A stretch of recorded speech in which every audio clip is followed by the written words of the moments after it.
Susie Lind. I lead BlueFloat Energy's activities in the UK, identifying, securing and developing floating offshore wind projects together with our partner Renantis. I'm also an elected director of Scottish Renewables, the trade association for renewables in Scotland, with a vision to be Scotland leading the world in renewables. I've worked delivering energy projects for 15 years across many technologies: onshore wind, offshore wind, battery, solar and nuclear. But my heart lies in offshore wind, so I'm delighted to be delivering floating offshore wind that maximises the benefit for stakeholders and communities. My role is to bring the best team together to match the technical capability with the passion to deliver our floating projects. So we're aggregating skills across many parts of industry and making sure that we leverage this across all of our projects to bring the very best so that our projects can really stand out in a very competitive market.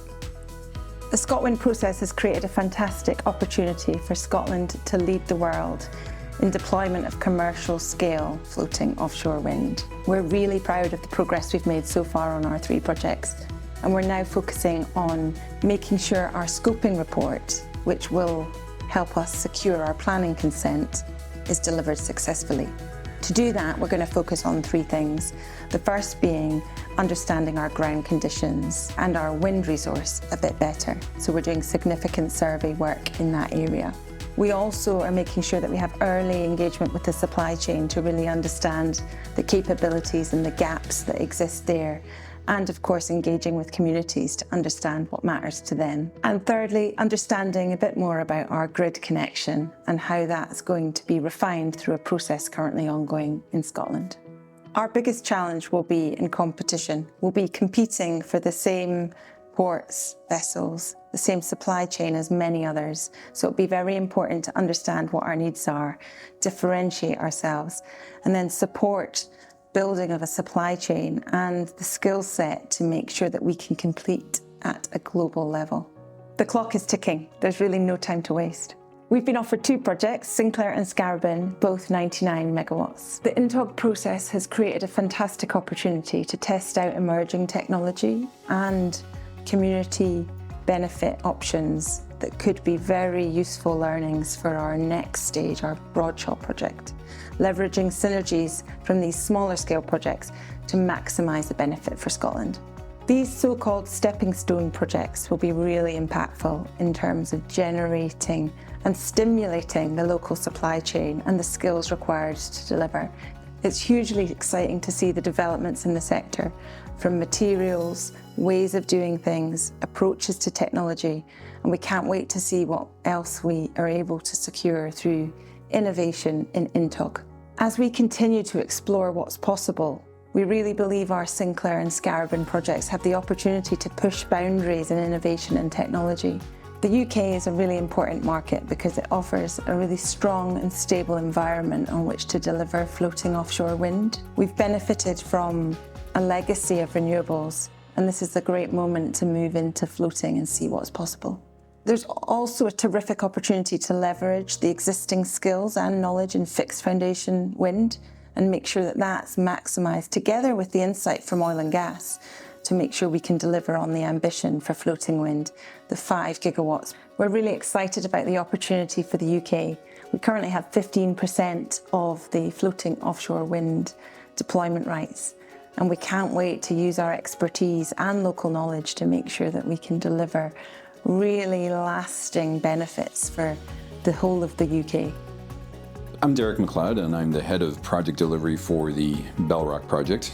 The Bellrock project is one of several projects that we have in the UK, delivering up to 1.2 gigawatts of operating capacity. In my current role, I'm responsible for management of all the key main packages, and that includes turbines as well as foundations, but also some of our other packages, including site investigation, cables, and our onshore and offshore transmission assets. I have a background in offshore wind and project management. So prior to joining BlueFloat, I was working on projects in the Far East, specifically in Taiwan, where I worked on building out the offshore wind capacity in that country and helping with government and other local stakeholders to build a supply chain and to build the first of several successful offshore wind farms in Taiwan. Prior to that, I'd worked in a number of projects in the United Kingdom for Siemens Gamesa. I have a turbines background, so I've worked mostly in projects in the UK, including the Hornsea 1 project, Racebank, Westernmost Rough, and when I got my initial start, West of Duddon Sands. That project, West of Duddon Sands, was a 3.6 megawatt model, and today I'm now working with models that are at least 5 to 6 times the size of that. So I've seen the industry grow as I've joined it almost 12, 13 years ago. One of the challenges that we face is adapting a specific kind of technology for floating offshore wind. And there are a number of different designs out there, and they vary in terms of their complexity as well as their appeal to various developers. And one of the fun parts of my job is we get to work on those kinds of considerations. What is the best technology? There's not a straightforward answer to that as of now, but one of the fun things about currently working on this project is we get to figure that out together as a team, in addition to some of our other projects within the portfolio. Offshore wind used to be a relatively immature technology, and our technology, unlike other industries, didn't change that much. Our approach to technological change was just to make things bigger and bigger and bigger. What we're seeing now is the introduction of new kinds of technology, including hydrogen, ammonia, and different routes to market. One of the key challenges, as well as one of our opportunities, is to figure out how do we incorporate the growth of offshore wind while adapting some of this new technological change. We have an opportunity here to build floating offshore wind farms that are truly at scale, thus helping to meet our overall net zero ambitions and targets.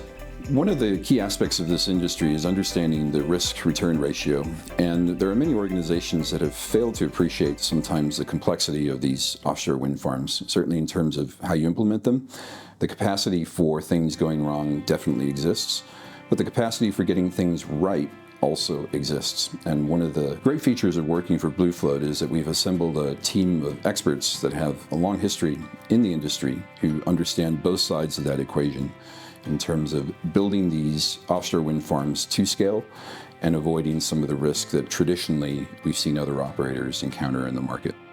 These projects are massively capital in terms of how we build them, and also in terms of how we spend the money, how we spend the funds that are allocated to these projects. One of the things as project delivery teams that we need to understand is it's not our money, and we need to spend it wisely. And when we build these offshore wind farms, there are various checks and balances in place. Are we, for example, looking at efficiencies, ways of doing things better? Are we avoiding some of the things that we've done in the past that has incurred, for example, non-conformance costs? So by changing our mindset, by looking at it as using other sources of funding, other people's money, we can develop the right mindset in delivering the project. One of the things I really enjoy about BlueFloat is that we have a wide, diverse skill set among our teammates. These skills are quite frequently complementary, and so many of us have worked for developers, some of us have worked for consultancies, others have worked for lenders and various banks, and that all comes together very nicely here at BlueFloat because we get to use the combined strengths of all our different experiences in building floating offshore wind at scale. Hello, I am Walid Ulman, Head of Ports and Global Industrialization. I joined BlueFloat 1 year ago after 10 years working on the offshore wind market for GE and SBM on the development of the global supply chain and ports as well. My current role could be summarized on 3 strategic topics: supply chain, ports, and logistics. The first one is the development of the global supply chain for the fabrication of the floating platforms. The second one is the development of the port strategy for the execution of our projects.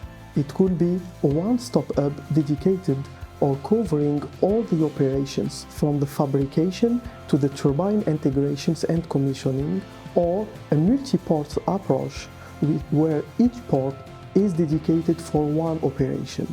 The last one, logistics, is covering all the handling and lifting operation, including the mobilization of the heavy equipment. During the last 10 years, I was quite lucky to be part of big companies like GE and SBM. I had the opportunity to be part of major projects worldwide, like the first offshore wind project in US, Block Island, or more specifically on the port development, I was part from the early development of the Dogger Bank project, which is the biggest offshore wind project in the world. And then I moved to SBM Offshore, and it was quite challenging for me since I was for the first time part on the early development of ports and supply chain. Now for the floating projects, I was part of the industrialization team and working jointly with the engineering team on the development of floating platforms adapted for mass production. Being part of the offshore wind floating, it's quite unique. Achieve the industrialization level is critical if we want to meet our objectives and the market's expectations, which are a 10 gigawatt of floating platforms deployed by 2030. My role is to elaborate a strategy to move the supply chain from a pilot projects deployed today to a mass production to be deployed in the coming few years. Like any other market, the supply chain players are expecting from us two main parameters: market visibility and volumes. As a developer, it's our responsibility to give the maximum of visibility to the supply chain players. For example, what are our preferred technologies? Where are the first projects? How can we imagine an early commitment or a strategic partnership with the supply chain players? We are talking about hundreds of millions investment needed to secure new manufacturing capabilities. Working jointly with the fabricators, it's critical to secure this investment.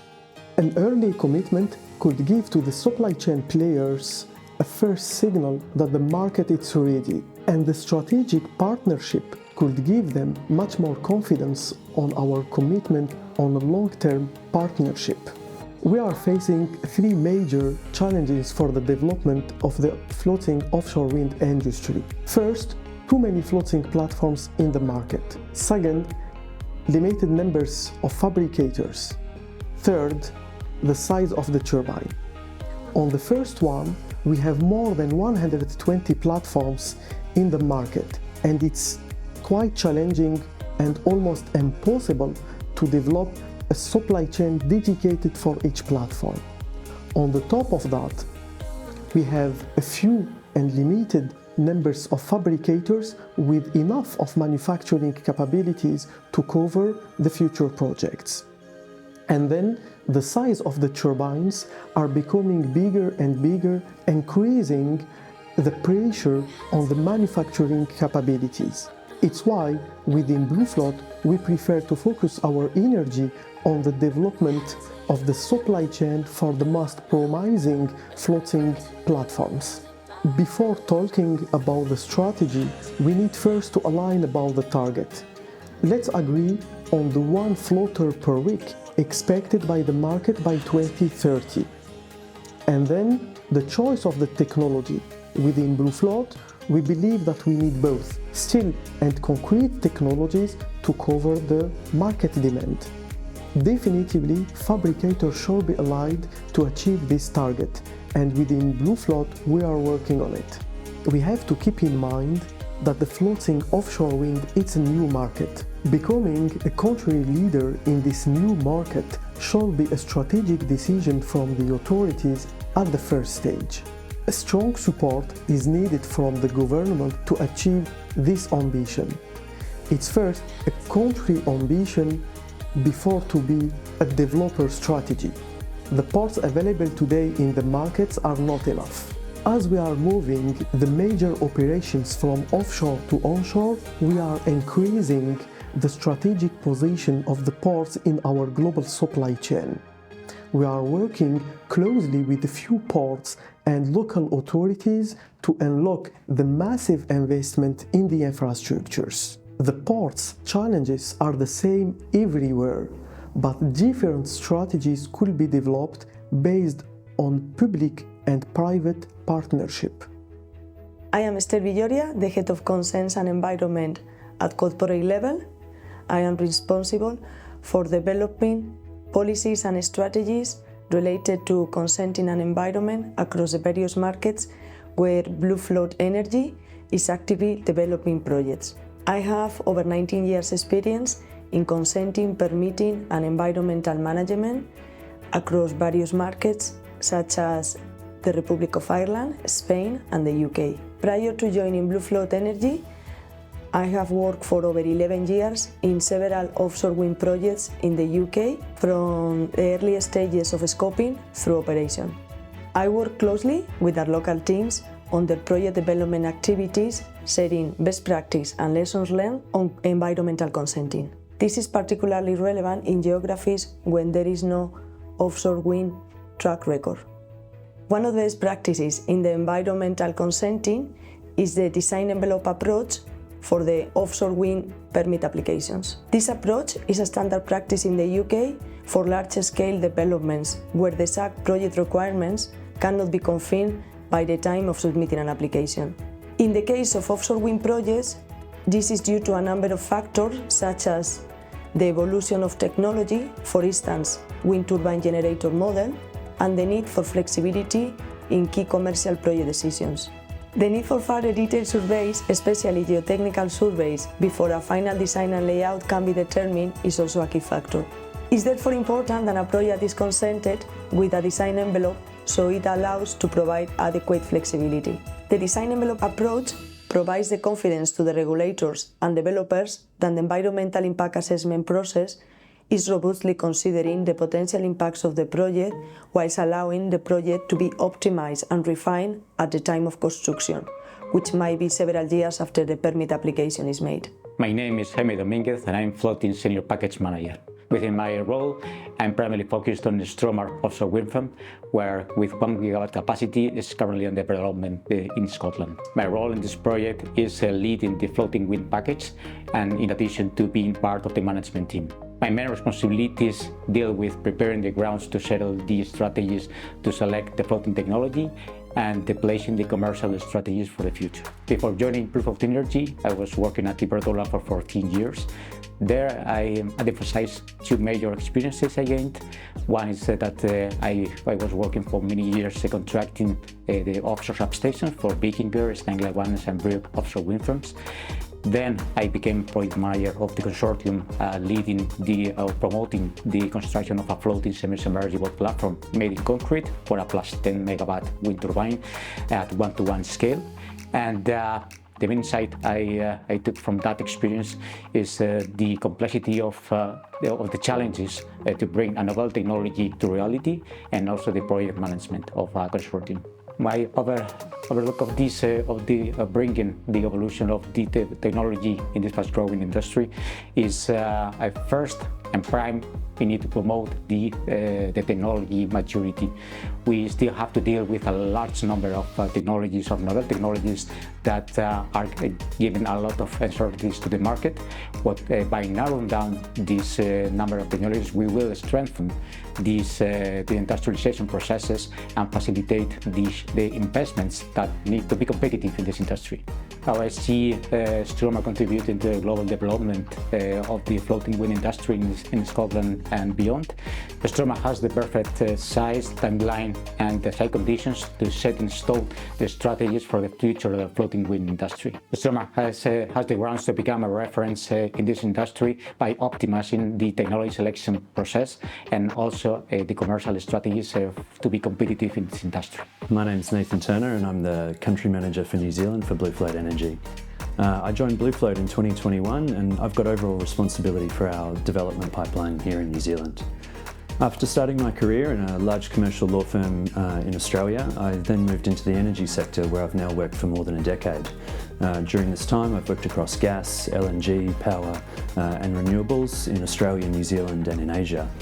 I've had the luxury of working on some really large complex projects as well as in a number of emerging markets where regulatory frameworks were just being established. Before joining BlueFloat Energy, I worked for Transpower, who's the national transmission system operator for New Zealand. Throughout my career, I've spent lots of time working in joint venture structures, high levels of engagement with governments, with regulators and other energy market participants. And I think it's really this combination of experience which is most relevant for us starting a new offshore wind business here in New Zealand. It's a really exciting time to be part of the offshore wind industry here in New Zealand because it's just starting to get off the ground. New Zealand sits right in the heart of the Roaring Forties and has an incredible wind resource. We've also got lots of coastline, and so the opportunity for New Zealand to harness this incredible wind resource is really significant. So right now, the government in New Zealand is working on establishing the regulatory framework for offshore wind, and they hope to have this in place by 2024. We're working really closely with government to ensure that the regulatory framework that's implemented is fit for purpose and takes into account the feedback from local communities and stakeholders. Iwi and Hapu, the Indigenous people of New Zealand, have a really important role to play in this, and we're proactively supporting them in co-developing this regulatory framework. Whilst New Zealand has a highly renewable power system today, thanks to abundant hydro resources, significant investment in new renewable generation will be required in the country to meet growing demand for electricity. Onshore renewables will clearly play a key role in this energy transition, but there's already evidence to suggest that due to a lack of social licence in some areas, development of new generation onshore will struggle to keep up with demand. Therefore, we think offshore renewables will play a really key role in ensuring that New Zealand can develop the amount of new renewable generation required to keep up with this increasing demand for electricity. So with this in mind, we're intentionally approaching our development in a way that ensures that the offshore wind industry evolves in a sustainable way, rather than just developing one or two projects. Taking this approach will ensure that benefits are maximised for the communities within which we operate. We're also working really collaboratively and transparently to ensure that we minimise any duplication of effort, as well as are respectful of the strain that we place on a limited pool of local expert resources. We acknowledge that shared infrastructure can mitigate environmental impacts, as well as the impacts on local communities. Partnerships are really important to us here in New Zealand and will be critical to our success. We've already partnered with Elemental Group, based right here in Taranaki. This passionate team provides consulting services and development services to the energy sector here in New Zealand, as well as internationally. This team at Elemental Group brings strong local stakeholder relationships, as well as lots of experience in delivering energy projects here in New Zealand. This is a perfect complement to BlueFloat's global expertise in delivering offshore wind projects. We know that BlueFloat won't be successful in New Zealand unless we first establish and then maintain our social licence to operate. In order to do this, we'll be working with local communities in an open and transparent way and engaging with them to seek feedback on our projects. We hope to build trust with these communities by taking this approach and by demonstrating our capability to operate in a socially and environmentally responsible manner. We believe that the offshore wind industry can create significant enduring benefits for New Zealand and the communities within which we operate. These include employment opportunities, supply chain participation, as well as the significant environmental benefits that come from significantly increasing renewable energy generation in the country. Māori people are the Indigenous people of New Zealand, and we acknowledge that they are the guardians of the land and the waters within which we operate, and should have a significant role to play in determining how the offshore wind industry develops in New Zealand. We acknowledge these iwi groups are not homogenous, and each of them have their own plans, strategies, and goals that we need to be respectful of. There's no one-size-fits-all approach to how we manage our relationships with iwi, and we aim to develop really enduring partnerships with them, which takes into account their aspirations and their goals. My name is Blanca Puig, and I'm part of BlueFloat Energy as a business project analyst. My role is to support BlueFloat's European operations and project development activities, especially in UK and France. My main tasks are: first, carry out market research and analysis, including regulatory aspects, potential partnerships, and competition. Second, identify new projects and strategic opportunities. And lastly, building strong relationships and maintaining regular contact with stakeholders, including local teams, development partners, and other relevant stakeholders. I have a background in industrial engineering with a master's in management, which has given me the necessary technical capabilities and skills and business knowledge. First of all, Europe is the most advanced region in offshore wind energy development. For BlueFloat Energy, projects in Europe represent at least half of its pipeline, and they are the projects in the most advanced stage of development. They include BlueFloat Energy first success in the ScotWind tender and the more recent INTOC project award. However, there's still a lot of potential with the upcoming tenders in our 5 other markets, which are UK, France, Italy, Spain and Portugal.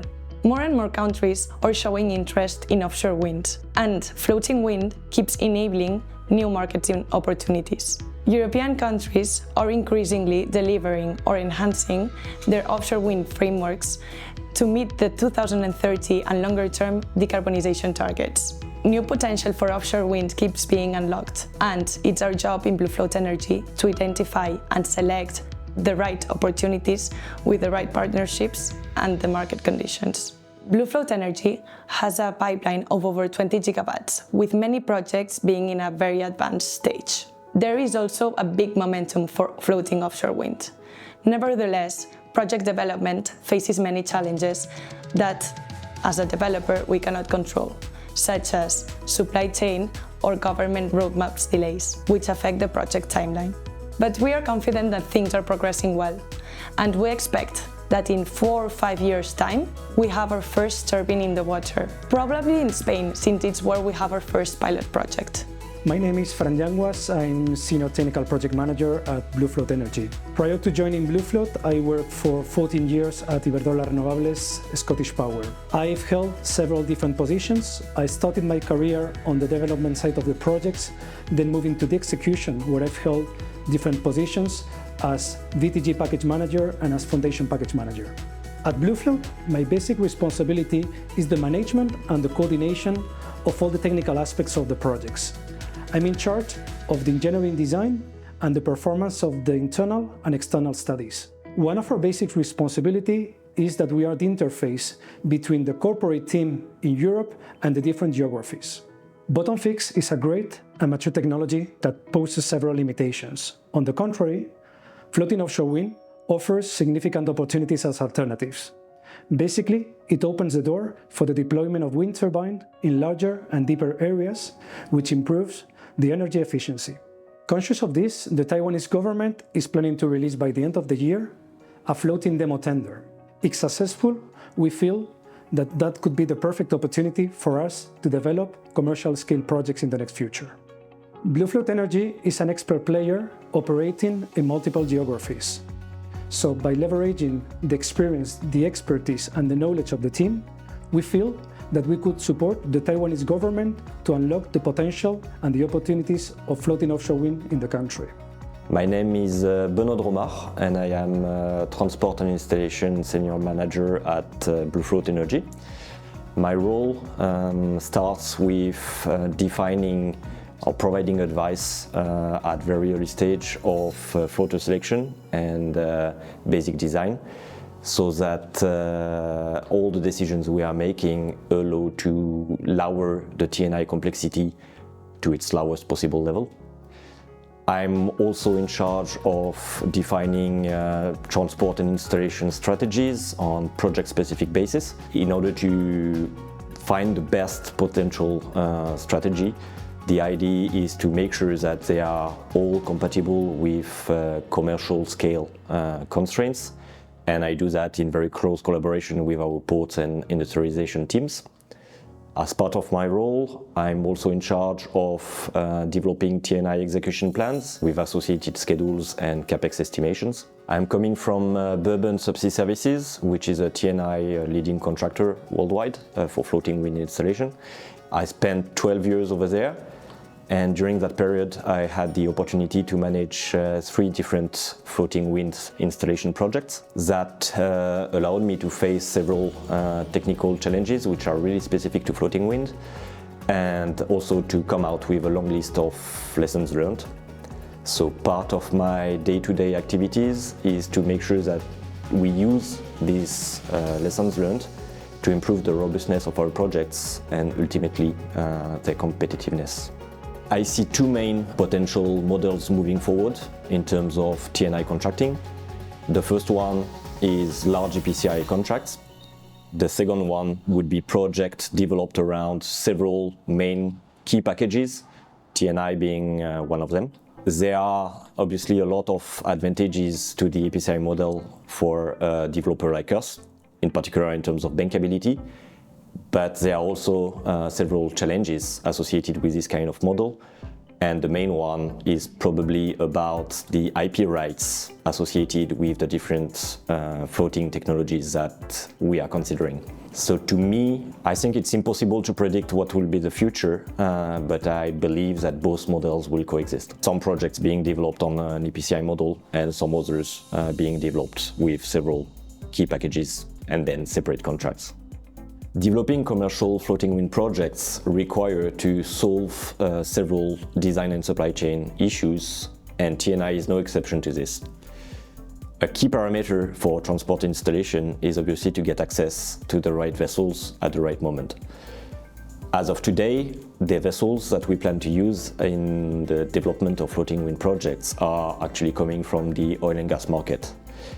If we look at both the oil and gas market and the floating wind market, we can expect a massive shortage in the next 10 years. Part of my job is then to make sure that together with the T&I contractors and the vessel owners, we're able to define the appropriate specifications that we will require so that they can make the right decisions now and be ready when we need them. In that regards, developing the appropriate partnerships with these contractors and developing large pipeline of projects spread over a certain amount of time will help them justifying the investments which are required and will help us getting access to the right vessels at the right moment. There is a lot of technical topics to address when we select a specific technology. The key is actually to be able to make the difference between those which are easily adjustable at basic design phase and those which are inherent to a specific technology and then potential showstoppers moving forward. To make things a little bit more complicated, the T&I complexity is not only driven by the floater itself, but by an overall technical environment which is created by the floater, its station keeping system and inter-array cables. The key when we select a technology is then not only to look at specific technical aspects, but to look at them as a whole in order to select the most appropriate technology in its technical environment. Another key parameter is the industrialization potential of a technology.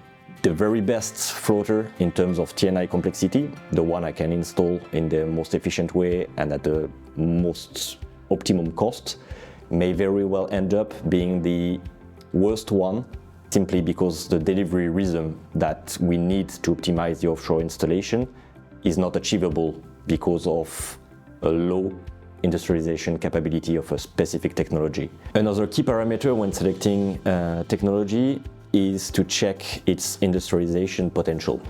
Offshore vessels cost a lot, and my priority is to make sure that they stay idled waiting for the next floater as less time as possible. My name is Julia Perez Mora, and I'm a Business Development Associate at BlueFloat. I've been supporting the efforts of expanding BlueFloat Energy into new markets, and I'm currently working on strengthening its position in specifically the Americas and Asia Pacific. My scope of work includes, amongst other things, partner search, establishing BlueFloat Energy's corporate structure, and building project development strategies. It also includes tender preparation and engagement with stakeholders and government entities. Before joining BlueFloat, I worked at a consulting and engineering firm where I did some solar development. There I had my first introduction to the offshore wind sector, where I carried out a strategic consulting work of the potential that Spain and Portugal have for the development of floating offshore wind for a European entity called Inner Energy. Since the early 2000s, the UK, Germany, Netherlands and Belgium have led the development of offshore wind. Nevertheless, for the past 5 years, China has led the world in annual offshore wind installations. As of 2021, GWOC reported that China had installed 47% of the total 55.9 gigawatts of offshore wind installations. From these markets, what we can learn is that in order to be successful in the development of offshore wind, we need strong political will, robust regulatory framework, collaboration between the industry and the government, and development of local supply chains. At BlueFloat, we're in contact with key government entities and key decision makers, as well as we actively engage with these supply chains. This makes us key contributors to the development of the offshore wind industry. Offshore wind is becoming increasingly important in the energy transition, with more markets recognizing its potential. While some markets have already established a presence in the bottom-fixed offshore wind sector, others, such as Brazil, Australia, and India, are now considering this technology. Thanks to the development of the floating offshore wind technologies, many markets that were previously constrained to bottom fixed and were limited by the continental platform to this technology are now considering floating offshore wind as part of their energy mix. Examples of countries looking to utilize floating offshore wind technology are Spain, Portugal, and Italy in Europe, the US and Colombia in the Americas, Vietnam, Korea, Japan, Australia, and the Philippines in Asia-Pacific region. When deciding which markets to enter, we consider two critical factors: the political situation and the potential for offshore wind. After assessing these factors, we put together a market entry strategy that considers co-development partnerships, project development strategies, and setting up a local team for BlueFloat Energy. Working in a cross-cultural team is very enriching. Having diverse cultural perspectives creates an environment that drives innovation, inspires creativity, maximizes everyone's contribution, and creates effective ways of problem solving. We currently have 18 nationalities across 6 offices at BlueFloat and counting. Though not without its challenges, floating wind technology is going to be a key enabler in unlocking and extending the potential of offshore wind around the globe.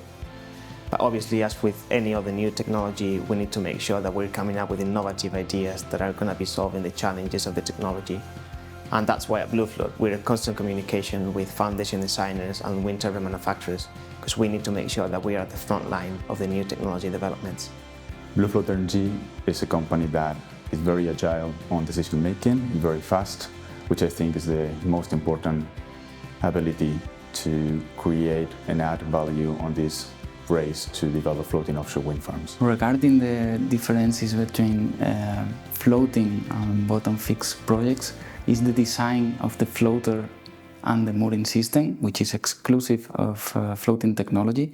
We understand very well all the conditions that can affect the development of a floating project, and we even dedicate a lot of time to try to incorporate innovative technologies to do better those assessments. The floating wind industry is very different from the bottom fixed one. Floating foundations require much more space in terms of use at fabrication yards, and the logistics for the load-out operations, the assembly of the turbines, and the offshore operations are also very different.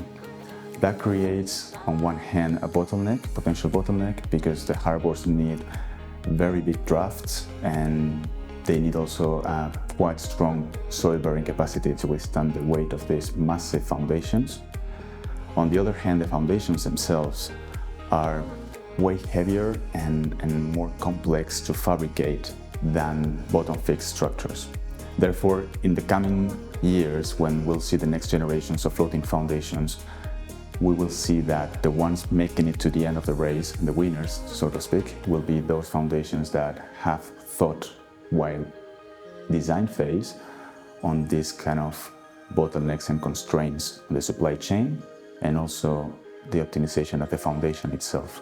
Another challenge which is important is that floating wind is introducing new uncertainties in the wind resource assessment. One of those is the wake modeling. Wake effect is the reduction of the speed when the wind goes through the rotor of the turbines. And this is normally modeled assuming that we have fixed structures.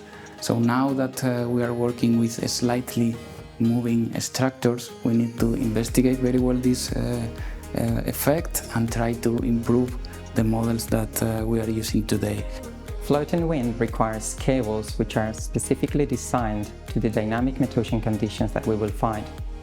So these dynamic cables, which are related to the inter-array system but also to sections of the export cable, need to withstand a lifetime of constant movement and fatigue. It's true that currently in the market we can easily find dynamic cables up to 66 kV. But further than that, still the manufacturers are in the process of designing and qualifying these new assets. However, the more we increase the size of the wind farms, the more we will need higher voltage cables. But this is currently not in the portfolio of most of the manufacturers. BlueFloat Energy has a very deep expertise within the offshore wind sector, and that refers as well to the liaison of cable manufacturers and electrical equipment manufacturers. But our previous experience in other projects also allowed us to collaborate and work close to independent certifying companies and warranty surveyors to guarantee bankability and warranties. The floating wind industry is still discovering the nuances of the interaction between the wind turbine and the floater. Obviously, for us developer, that means that we need to make sure that we align technical requirements and challenges very early on in the stages of the project between the foundation designers and the wind turbine manufacturers, and that's going to be fundamental to ensure the success in the long term of the projects.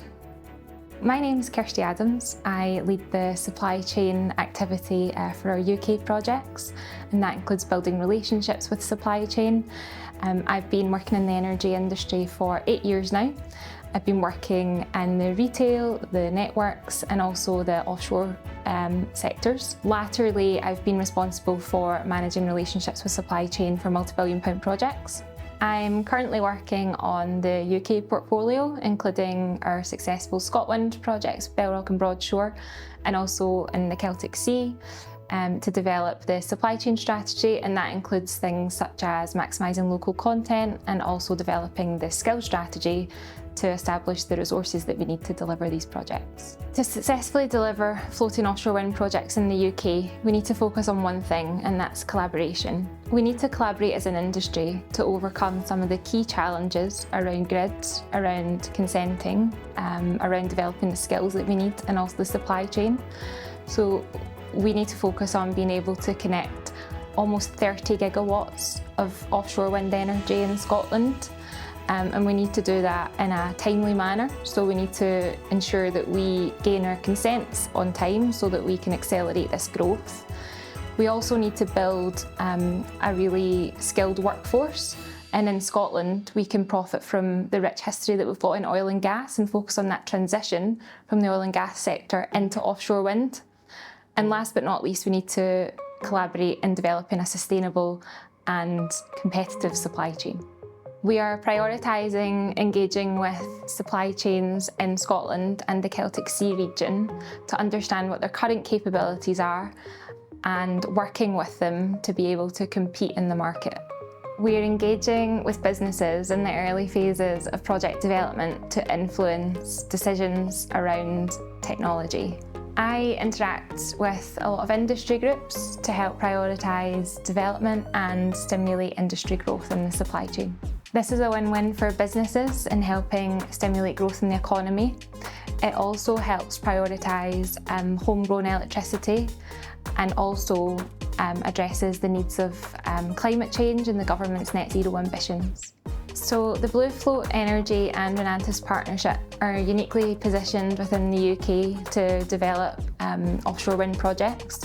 We can leverage the knowledge from BlueFloat Energy's global portfolio in developing offshore wind, partnering that with Renantis' experience for the last 15 years of delivering real community benefit through their onshore projects. We are working with schools and colleges around STEM activity and how we can attract young people into the renewable sector to grow talent in the industry. We're bringing together two companies to develop an agile and forward-thinking partnership with a strong pipeline of projects backed by leading players in their field.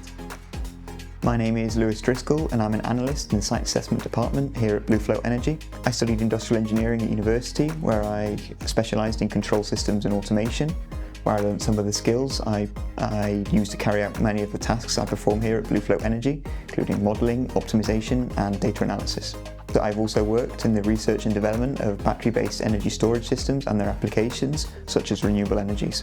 So at Site Assessment, we look to support the company's business origination and project development activities in a variety of ways. On the one hand, we look to carry out detailed site screening analysis and mapping for our current and future projects, determining maybe what constraints are present and also looking to determine the optimal size and location for these projects. On the other hand, we carry out energy yield assessments, we perform layout optimizations, and we look to assess the meteorological conditions at the site, both wind and oceanic, metocean for short. We estimate design variables in both normal and extreme conditions, which is essential for the basis of design of projects. These are some of the most important activities we carry out, as energy generation is directly linked to the financial viability of these projects. For these tasks, we use a combination of commercial softwares and tools developed in-house by the team. Well, generally, floating offshore wind benefits from better wind resources, increased atmospheric stability, and less interference as it tends to be located further from shore. However, the main advantage of floating offshore wind is the potential to unlock areas previously unavailable, such as the Mediterranean, where shallow water depths are scarce, and therefore there is much untapped wind resource. However, there are challenges facing floating offshore wind in this aspect, such as challenging ocean conditions which can hinder turbine and floater stability, which can lead to increased downtimes in generation. Overall, we believe the pros outweigh the cons, and which, coupled together with all the other advantages floating wind has to offer, the future looks bright for this technology. So the site assessment process has many steps and they tend to vary on a country-by-country basis, but overall the process looks something like this. First, we look to align ourselves with the different country managers and regional VPs to gain a better understanding of the business development plans and the type of process. Maybe if this is a country-wide or a local assessment, or whether this is a business origination or tender process. Then we look to gather as much information as possible about the area, including existing infrastructure, so ports and points of grid interconnection, determine if there are conflicts with other ocean uses, maybe fishing or shipping, and assess the site conditions, water depths, seabed geologies, and the wind and ocean conditions, of course. For this, we employ GIS, Geographic Information System software, to bring it all together. Then we look to carry out technical commercial assessments, which can produce heat maps, allowing us to determine expected energy generation, capital expenditures, and levelized cost of energy values. Then we carry out layout optimizations, in order to determine the number of turbines and their placement. This is a balancing act as we look to strike a balance between wake effect losses, i.e. how turbines affect each other within a wind farm, and other aspects such as costs, generation, and therefore profitability. So overall, site assessment is a highly iterative and multi-criteria process in which we look to produce both a qualitative and quantitative assessment, enabled to assist the company in making informed decisions on project development. So a FLIDAR or floating LiDAR device is a buoy that uses light detection and ranging, a technology similar to sonar and radar, in order to obtain accurate atmospheric measurements. The buoy is also fitted with a series of sensors that enable us to obtain measurements on waves, currents, and water levels, amongst many others. We typically employ FLIDARs in 1 to 2 year measurement campaigns in order to calibrate long-term satellite wind and oceanic data. This is essential for the latter stages of projects to reduce uncertainty and produce bankable assessments for our projects. So overall, FLIDARs have shown to be an accurate, cost-effective and environmentally friendly alternative to traditional offshore met masts, which required time-consuming on-site engineering. Therefore, BlueFloat Energy has embraced FLIDARs for its measurement campaigns and has extensive experience with this technology. I am Nicolas Boutin. I am Senior Business Project Manager at BlueFloat Energy. I have 20 years of experience in energy, mainly in engineering and project management. Previously, BlueFloat, I was working at Principal Power. I had the chance to work on one of the 3 pilot projects in France called Éolien Flottant du Golfe de Lyon, EFGL. I was responsible for the project management for PPI, and I faced 2 issues. First one, the interface between the turbine and the floater, and the other one was the role of each stakeholder in the project. To solve the first challenge, we set some loop iteration processes between the turbine and the floater in order to solve this issue. For the second challenge, we benefit from the experience of the previous offshore wind project as the oil and gas contractor experience to combine the best organization for the project. My role at BlueFloat Energy focuses primarily on implementing and developing the stakeholder engagement strategy for the French Mediterranean tender AO6. I am responsible for engaging with local stakeholders and implementing long-term relationship with them. I represent BlueFloat at the industrial conference to share the company vision for the Mediterranean.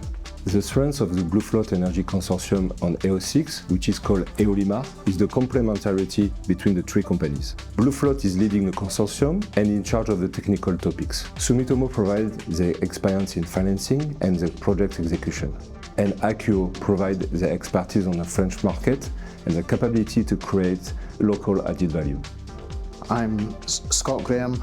I'm the head of procurement for the BlueFloat projects in the UK, and I currently overseeing all the procurement activities for the BlueFloat projects across the portfolio that we have in the UK. I have approximately 15 years of experience in renewable energy, both onshore wind and offshore wind. I'm a chartered quantity surveyor, and before my involvement in the renewables sector, I worked in the construction industry for a leading UK contractor. And in 2008, I decided to change sector and become involved in the renewable industry, starting with onshore wind, and then after a few years left onshore wind to focus on offshore wind projects. Having joined BlueFloat recently, I have come in to lead the procurement activities of BlueFloat across all its projects in the UK, and this involves setting up processes and procedures which will apply to all the projects in the portfolio, and also make sure that BlueFloat is a company of choice for our supply chain to work with. The bottlenecks are everywhere from all parts of the supply chain. These are passed to us by governments with pressure from society to make sure that energy is renewable and sustainable. And this in turn creates pressure on the supply chain from turbine manufacturers who are developing ever larger turbines, and that also means that installation vessels have to become bigger to install these turbines, and ports and harbours then also have to be able to berth the vessels. It's important for us to leverage the portfolio of projects that BlueFloat have, rather than offer to the supply chain one project at a time, and this will attract the attention of the suppliers, in particular the turbine manufacturers, where they can receive an order for a sizable number of turbines. It will be essential for us to become a preferred client of turbine manufacturers, especially in the scenario where the technology of turbines is evolving, and what is going to be currently built on offshore wind will not necessarily what we'll be building in a couple of years' time due to the advancement in the technology. Long-term trusting relationships with the supply chain, and in particular turbine manufacturers, will be essential for us to work and succeed in the market.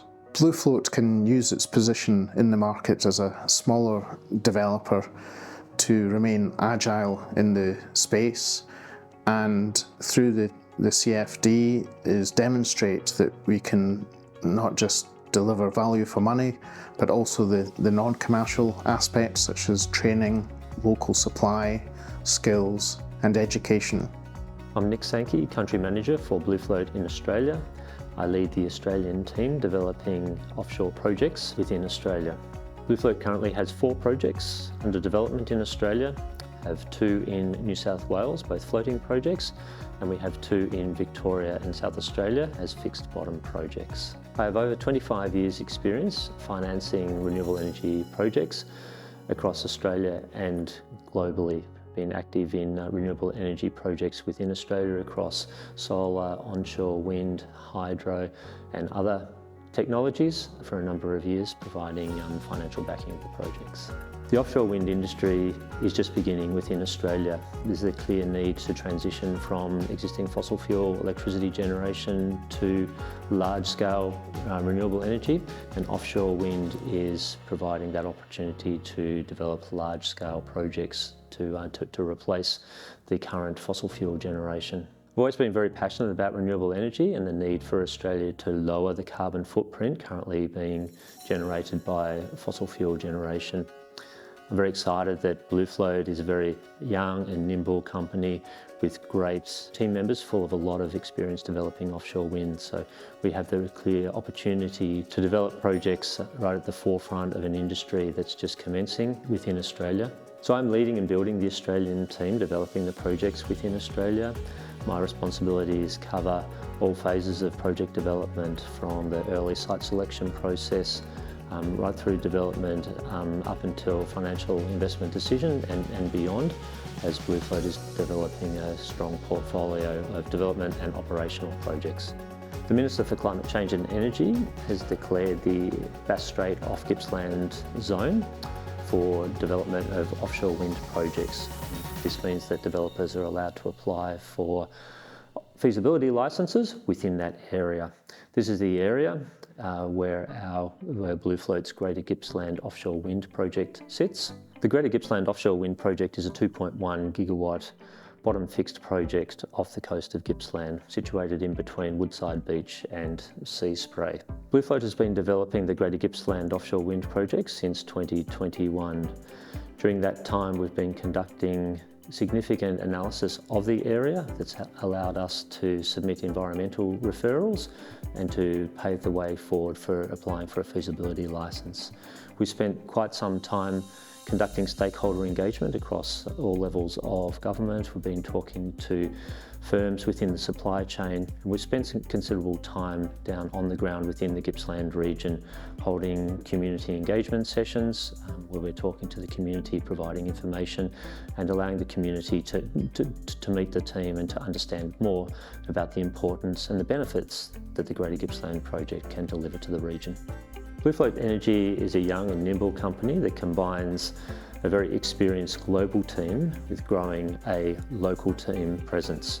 So within Australia, we've built up a very strong team of professionals developing the projects, and that's supported by the global team. The global BlueFloat Energy team have significant experience developing offshore wind projects in emerging markets and markets where offshore wind hasn't been developed before.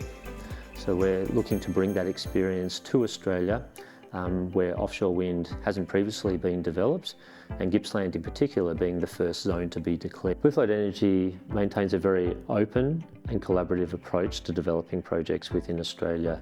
We've been very clear about the areas that we would like to see developed for offshore wind around Australia, and we've undertaken very early stage engagement with communities to ensure that we're listening to communities, that we understand the areas that we are developing these projects, and that we're delivering clear benefits to the communities. BlueFloat Energy aspires for as high as possible local content in all of our projects. So we've been working already from an early stage in discussions with various firms along the supply chain to develop these supply chains, and also working to ensure that worker training and skills development exists so that we have the workforce ready and trained and able to deliver our projects along with the supply chain in place for construction when we're ready. Success for BlueFloat Energy and me personally is to develop offshore wind projects that deliver clear community benefits and assist in transitioning Australia from fossil fuel generation to renewable energy by delivering a large-scale project. Success is developing a project that has contributed to the local economy, to deliver clear economic benefits by maximising the local content of firms within the region, and has also delivered jobs benefits to the local regions by delivering workforce training and skills development to ensure that we have a workforce ready and able to construct our projects and a local supply chain. BlueFloat Energy recognises the benefits of engaging early and continually with traditional owners across all the projects that we're developing. We want to make sure that we have clear relationships with those traditional owners, that we're listening and understanding to their views, and that we're providing opportunities for involvement where possible of traditional owners within our projects. My name is Clément Mochet.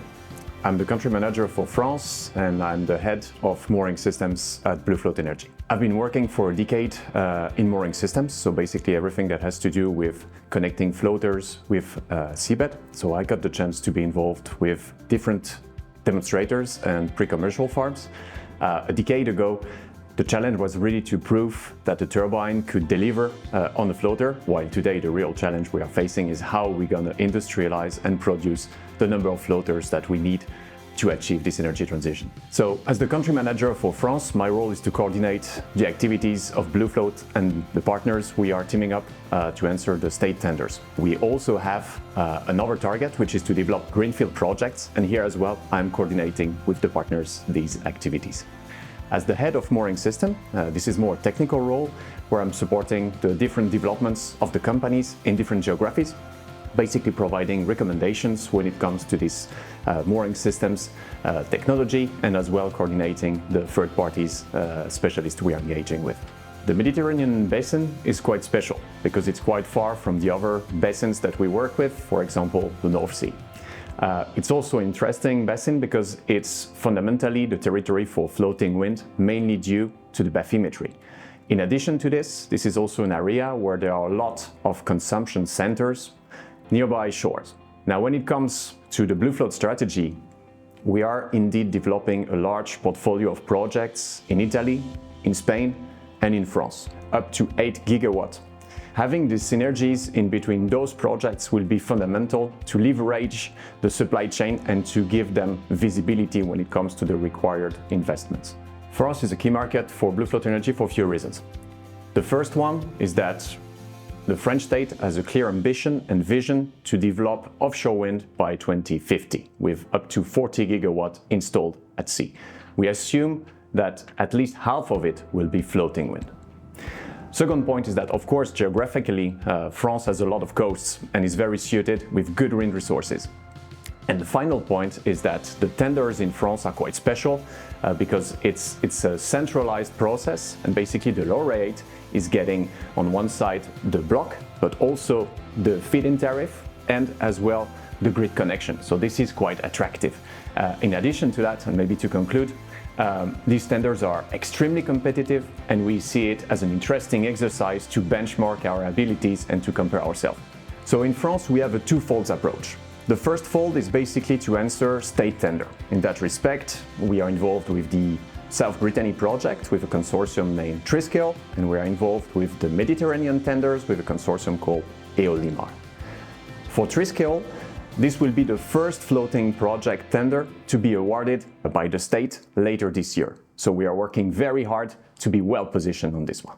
When it comes to the second one, Eolimar, for Mediterranean Sea, I have the pleasure to coordinate the effort for the tender stage, and I have to say we have a fantastic team here. We are putting a lot of effort here, and we are very ambitious because this is part, again, of our Mediterranean strategy. The second fold of our approach and developments in France has to do with greenfield development. We are developing and creating opportunities, for example, in the overseas territories like the Reunion Islands, but also considering development far shore coupled with hydrogen production. The possibility to combine those two hats, those two functions, is really the beauty of being in an agile organization. So as country manager, I've the pleasure to witness and to be part of this energy transition in France with offshore wind. This is fantastic.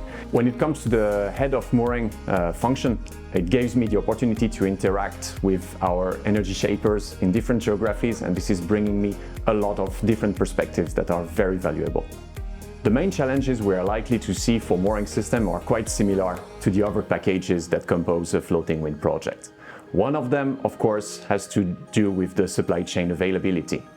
But coming from this industry, I'm quite confident that it will have the ability to step up to face the demand, providing the developers are able to give visibility and commitment.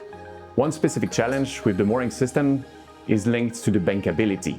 And bankability means reliability. At the moment, we hear a lot the word reliability coupled with the word redundancy.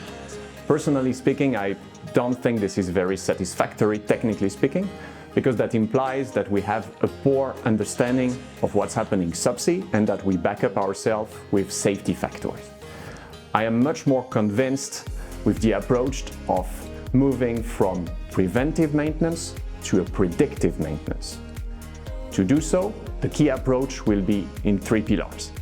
The first pillar is coupling monitoring and real data modeling of the system. The second pillar will be to have access to subsea automized inspection. And the last pillar has to do with event-driven protocols.